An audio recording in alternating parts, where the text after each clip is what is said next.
It's of course worth noting that the Russians have not admitted to the losses of these officers, including the overall commander of the Black Sea Fleet, Viktor Sokolov. But if you look at the video of the strike that took place on Friday, it's clear that it was a direct hit on the headquarters of the Black Sea Fleet. Ukrainian media are reporting that the Ukrainians had intelligence that there would be a high-level meeting there at that time, and that's why they struck at that time. The building is basically destroyed.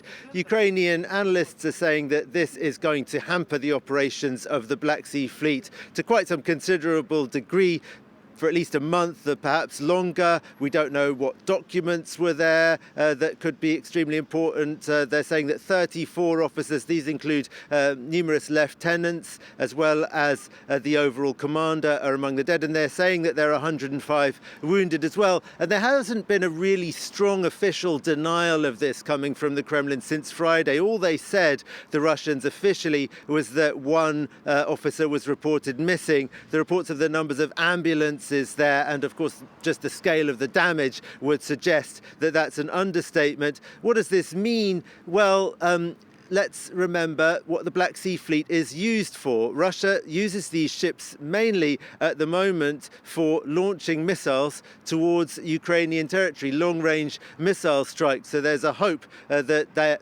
could be hampered. The other use of the Black Sea Fleet is threatening commercial ships transporting particularly Ukrainian grain and other Ukrainian exports from the Ukrainian ports in the Odessa region, which the Ukrainians have tentatively started doing again. Those brave enough to come and pick up grain and go through the corridor, risking the threat of being attacked by Russian Navy ships in the Black Sea. Perhaps now they're going to consider that threat to be somewhat diminished. So do you think that Ukraine is trying to actually take back Crimea by force, Gulliver? Or are these strikes just aimed at, as you suggest, they're supporting those military operations elsewhere?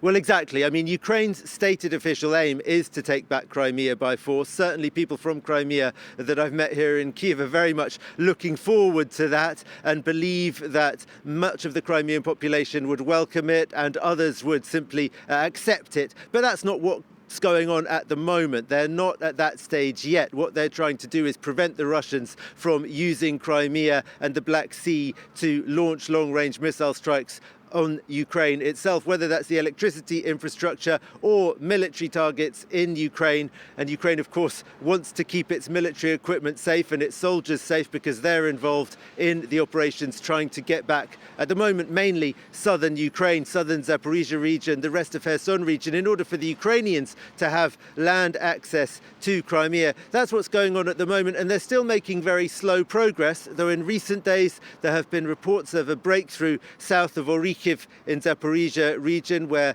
apparently Ukrainian armoured vehicles have been operating beyond the third line of Russian defences and are trying to widen that breach. But the latest reports are rather conflicting. It's hard to see how successful they're actually being there because a lot of fighting is apparently going on around this village of Verbove in Zaporizhia region, where Ukrainians said that they entered the village. Russians are denying it. The Russians are saying that they've staged a successful small-scale counter-offensive there, but we don't know where the truth lies at the moment.